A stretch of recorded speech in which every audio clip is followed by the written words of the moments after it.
ആക്രമിച്ച കേസിൽ ഒളിവിൽ കഴിയുമ്പോഴാണ് മൊബൈൽ ഫോണിലുള്ള ചിത്രങ്ങളും ദൃശ്യങ്ങളും പൾസർ സുനി സുഹൃത്തുക്കളെ കാണിച്ചത്. കൊച്ചിയിൽ നിന്നും അമ്പലപ്പുഴ കാക്കാഴത്തെത്തിയ സുനി ഇവിടത്തെ കടപ്പുറത്ത് വെച്ചാണ് സുഹൃത്ത് മനുവിന് നടിയുടെ ദൃശ്യങ്ങൾ കാണിച്ചു കൊടുത്തത്. കോയമ്പത്തൂരിൽ സുനിക്കും വികേഷിനും ഒളിത്താവളമൊരുക്കിയ കണ്ണൂർ സ്വദേശി ചാർലിയും മൊബൈൽ ഫോണിലുള്ള ദൃശ്യങ്ങൾ കണ്ടിട്ടുണ്ട്. ഇവർ രണ്ടുപേരും ഇക്കാര്യം ചോദ്യം ചെയ്യലിൽ സമ്മതിച്ചിട്ടുണ്ട്. നടിയുടെ ചിത്രങ്ങളും ദൃശ്യങ്ങളും സുനിയുടെ മൊബൈൽ ഫോണിലുണ്ടെന്നാണ് ഇവർ പോലീസിന് മൊഴി നൽകിയിരിക്കുന്നത്.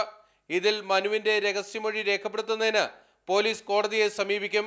പ്രതികളെ ഒളിവിൽ കഴിയാൻ സഹായിച്ചതിന് ചാർലിയെ നേരത്തെ പോലീസ് അറസ്റ്റ് ചെയ്തിരുന്നു. ഇതിനിടെ ആലുവ മജിസ്ട്രേറ്റ് കോടതിയിൽ പ്രതികളുടെ അഭിഭാഷകൻ ഹാജരാക്കിയ രേഖകൾക്കൊപ്പമുള്ള മെമ്മറി കാർഡിൽ നടിയുടെ ദൃശ്യങ്ങളുണ്ടെന്നാണ് പൾസർ സുനി പോലീസിനോട് പറഞ്ഞിരിക്കുന്നത്. ഇക്കാര്യം സ്ഥിരീകരിക്കുന്നതിനായി തിരുവനന്തപുരം ഫോറൻസിക് ലാബിൽ നിന്നുള്ള പരിശോധനാ ഫലത്തിനായി അന്വേഷണ സംഘം കാത്തിരിക്കുകയാണ്. ഇത് ലഭിച്ചു കഴിഞ്ഞാൽ കേസിലെ കുറ്റപത്രം തയ്യാറാക്കുന്നതിനുള്ള നടപടികൾ തുടങ്ങും. ബിനിൽ, മാതൃഭൂമി ന്യൂസ്, കൊച്ചി.